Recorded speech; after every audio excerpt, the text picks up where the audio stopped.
For 24 years, she silenced attorneys and destroyed lives, until one man flipped the script and had her arrested in her own courtroom. The air inside the Jefferson County Courthouse in Birmingham, Alabama, felt thick. Not from the humidity outside, but from something heavier, an unspoken truth that had settled in the walls over decades. Everyone who walked through those heavy oak doors knew how things worked in Judge Meredith Langford's courtroom.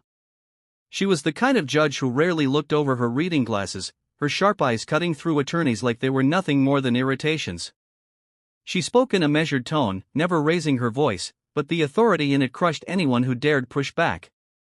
Langford had been on the bench for 24 years. Long enough to leave a legacy, not the kind carved into plaques or celebrated in law schools, but the kind whispered about in hallways, discussed in hushed tones at bar association meetings. Attorneys, especially black attorneys, knew exactly what they were up against when their case landed in her courtroom. The rulings always seemed to lean one way. The objections she sustained or overruled followed a pattern. No one could prove it, but everyone understood. And today, that pattern was about to be tested. Darnell Hayes stepped into the courtroom, his polished shoes clicking against the marble floor. He had been here before. But today was different. He wasn't just another defense attorney standing before Judge Langford. He wasn't just another name on the docket. Today, he had something she didn't see coming. Darnell was 48 years old, a man who had built his career on taking the cases no one wanted. His reputation stretched far beyond Alabama, and his ability to tear apart a prosecution's case made him a target for people like Langford. But that never stopped him. What did stop him, just for a second, was the look in her eyes when he walked toward the defense table. She already hated him. Not because of the case. Not because of anything he had said. But because he was him.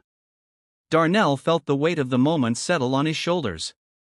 This wasn't just about his client, Tyrone Wilkes, a man falsely accused of armed robbery.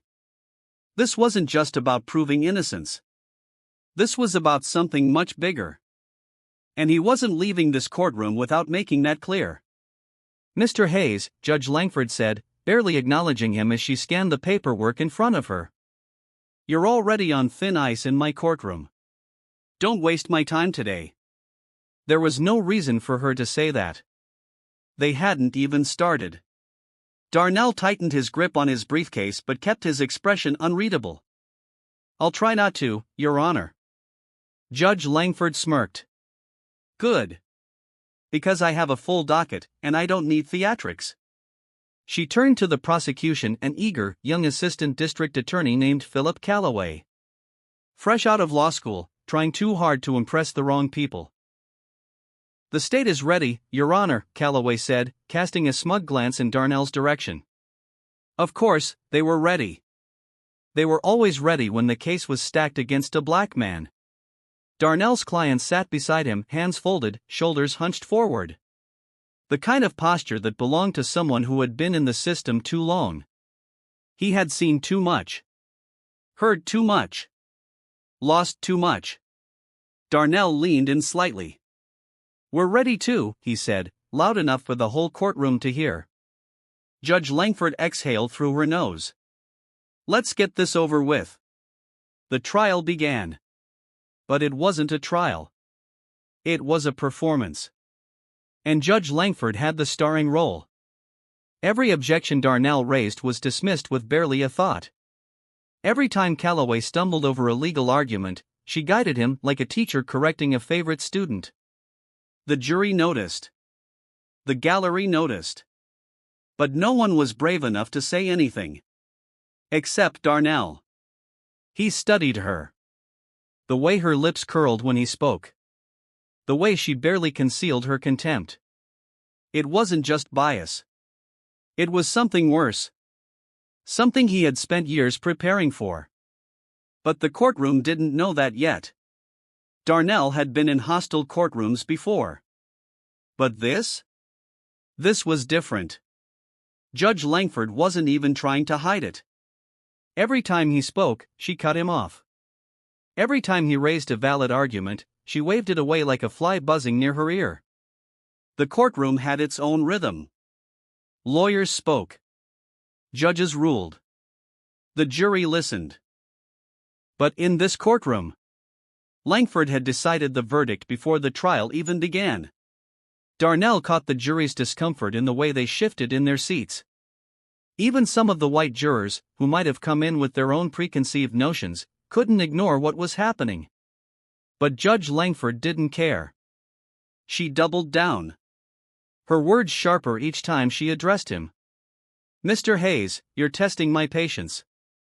Mr. Hayes, if you raise one more baseless objection, I'll hold you in contempt. Mr. Hayes, this is not a lecture hall. If you want a grandstand, do it somewhere else." Darnell kept his expression calm. But inside? Inside, his blood was boiling. Not because she was insulting him. He could handle that. But because she was making it personal. And that was a mistake. Still, he needed her to keep talking. To keep exposing herself. "Your Honor," he said, his voice measured, "the prosecution just introduced evidence that was not disclosed in discovery. That's a clear violation of Brady v. Maryland. I move for an immediate mistrial." Judge Langford leaned back in her chair, adjusting her glasses with exaggerated boredom. "Denied." Darnell blinked. But not out of surprise. Out of strategy. He let a beat of silence hang in the air before speaking again. "To be clear, Your Honor, you're refusing to acknowledge a Brady violation?" Langford's lips pursed. "I said denied, Mr. Hayes."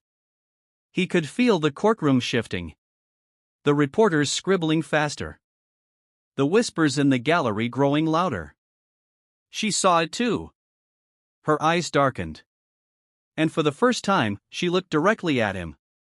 "You are dangerously close to being held in contempt, Mr. Hayes." Darnell tilted his head slightly. "For what, Your Honor? Asking the court to follow the law?" Langford slammed her gavel so hard that the sound echoed against the high ceilings. "That's enough," she snapped. "One more word, and I'll have you removed." The room was dead silent. Darnell could hear his own heartbeat.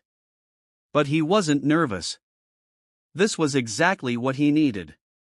His client, Tyrone Wilkes, clenched his fists under the table. "Man, don't let her do this to you," he muttered, voice barely above a whisper. Darnell didn't even glance over. "I have nothing further, Your Honor," he said smoothly, taking his seat.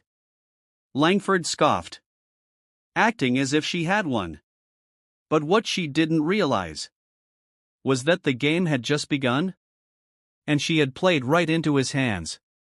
"Let me know when to continue." Darnell sat still, his expression unreadable. He knew when to push and when to pull back, just enough to let someone destroy themselves. And Judge Langford was doing just that. The jury exchanged looks. Some glancing at the gallery, where reporters scribbled furiously in their notepads.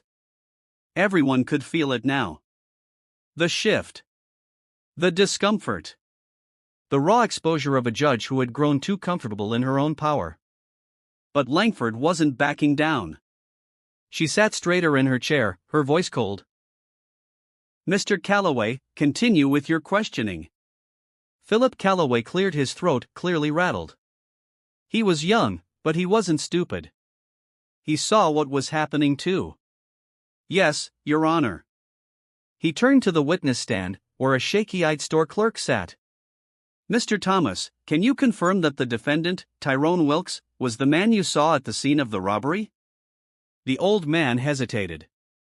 Darnell leaned forward slightly, watching. He'd seen this kind of hesitation before. The kind that meant someone wasn't as sure as they had been coached to be. Judge Langford wasn't interested in hesitation. "Answer the question," she pressed. The witness flinched. I think so," he said finally. Darnell stood up immediately.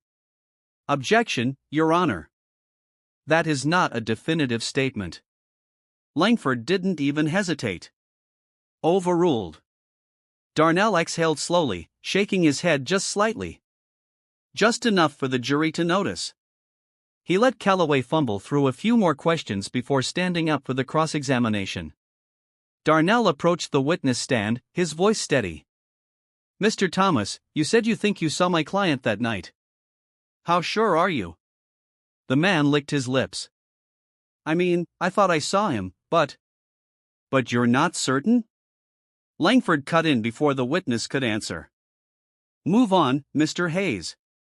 Darnell turned his head slowly, meeting the judge's eyes. This was too blatant. Too obvious. I'd like the witness to answer, Your Honor. I said move on. Darnell didn't blink. For the record, Your Honor, you are preventing the witness from clarifying his own statement. Langford's face twitched. I'm warning you, Mr. Hayes. Darnell smiled just slightly. I understand, Your Honor. He turned back to the witness. No further questions. He walked back to the defense table, slow and deliberate. He could feel the tension in the room shifting again. Twisting. Tightening. Langford knew she had lost control of the room. And Darnell knew it was time. Because he wasn't here just to win this case. He was here to end her. He reached into his briefcase, his fingers brushing against the stack of documents that would change everything. And just as he did, the courtroom doors swung open. Something was about to happen that Judge Langford never saw coming. The heavy double doors of the courtroom swung open, and the sound alone was enough to shift every pair of eyes away from the witness stand. 2 federal agents in dark suits strode in, their movements crisp, purposeful. The courtroom went still. A silence so deep it swallowed the air itself. Darnell didn't react. He simply smoothed out his tie and folded his hands neatly on the defense table. Judge Langford's eyes flickered with confusion. Then irritation. What is the meaning of this? One of the agents, a tall man with a clipped demeanor, flashed a badge as he spoke. Judge Meredith Langford, we need to speak with you immediately. Langford's jaw tightened. I am in the middle of a trial.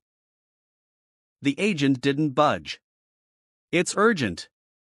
Darnell could see the confusion morph into something dangerously close to fear in her expression. Just a flicker of it. Quickly buried under a mask of judicial arrogance. She squared her shoulders. This is highly inappropriate. Whatever this is, it will have to wait until I've concluded these proceedings. The other agent stepped forward. This time, addressing the courtroom at large. This is a matter of federal interest. It cannot wait. A ripple of whispers spread through the gallery. Even the jury, sworn to impartiality, couldn't hide their curiosity. Philip Calloway, the prosecutor, cleared his throat awkwardly. Should we take a recess, Your Honor? Langford's fingers curled into the bench. No, her voice was sharp. Too sharp. We are not taking a recess. The defense has wasted enough of this court's time, and I refuse to allow. The first agent interrupted. We have a warrant for your arrest. A collective gasp rippled through the room. For the first time in 24 years. Judge Langford lost control of her courtroom. Darnell let the moment breathe.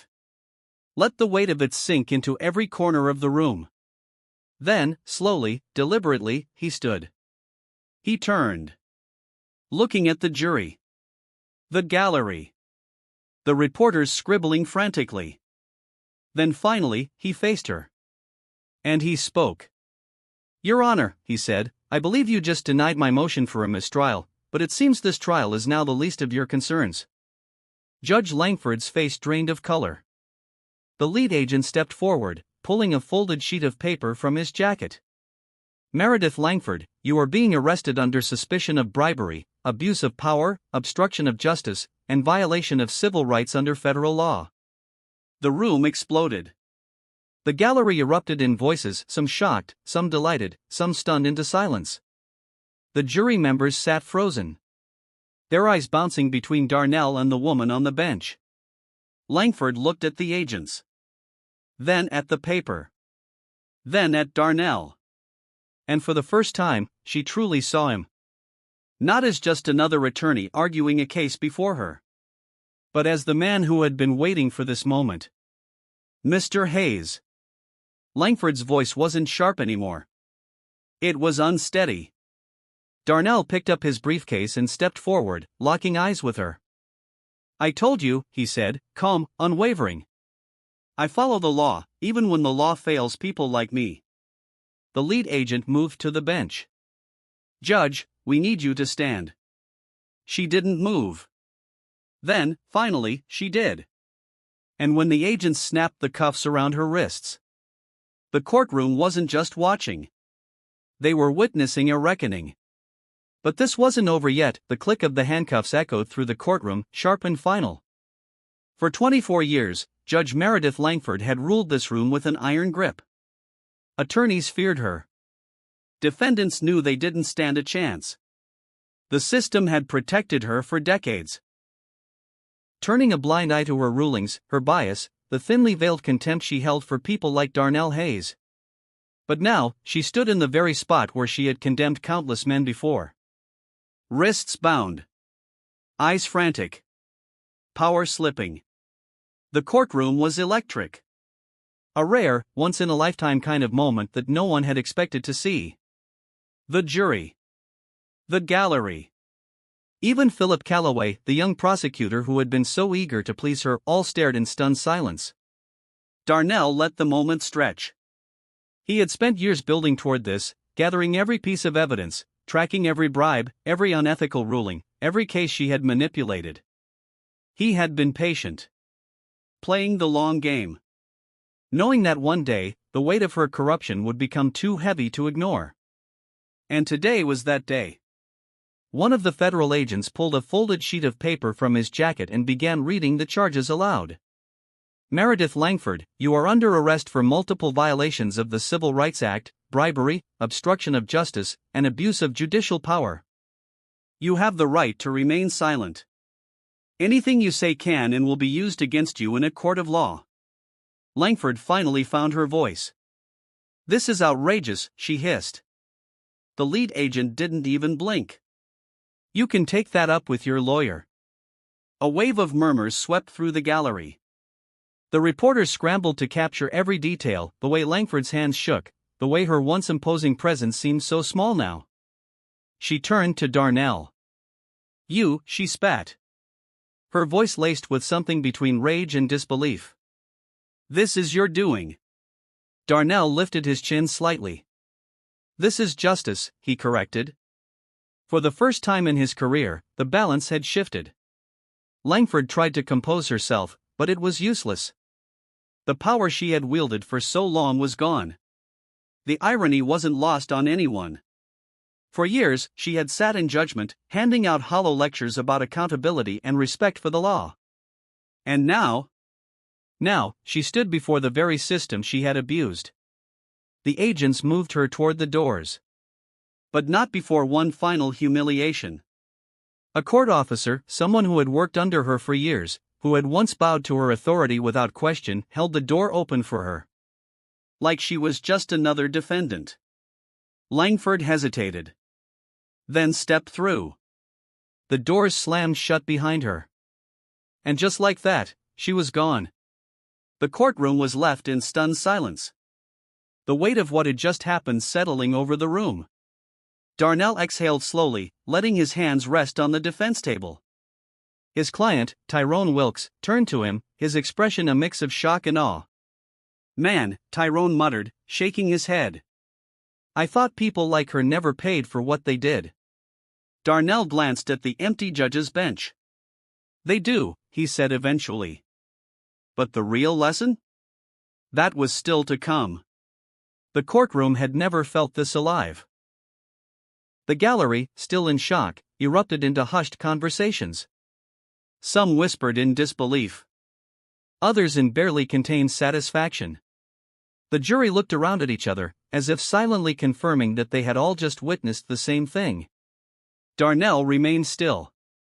He had fought battles in court before. But this?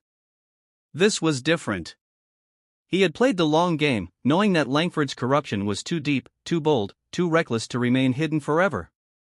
And now, after years of patience, of gathering evidence, of waiting for her to make one final mistake, justice had finally arrived.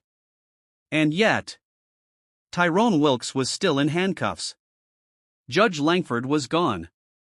But the trial she had stacked against him was still unfinished. Darnell turned, leveling his gaze at Philip Calloway, the young prosecutor who had once looked so confident, so sure of himself under Langford's protection. Not anymore.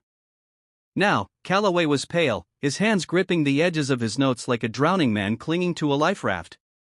He had just lost his safety net. Darnell cleared his throat. "Your Honor," he said, directing his words toward the replacement judge who had just been rushed in from another courtroom to take over the proceedings. "Given the recent developments, I move for an immediate dismissal of all charges against my client."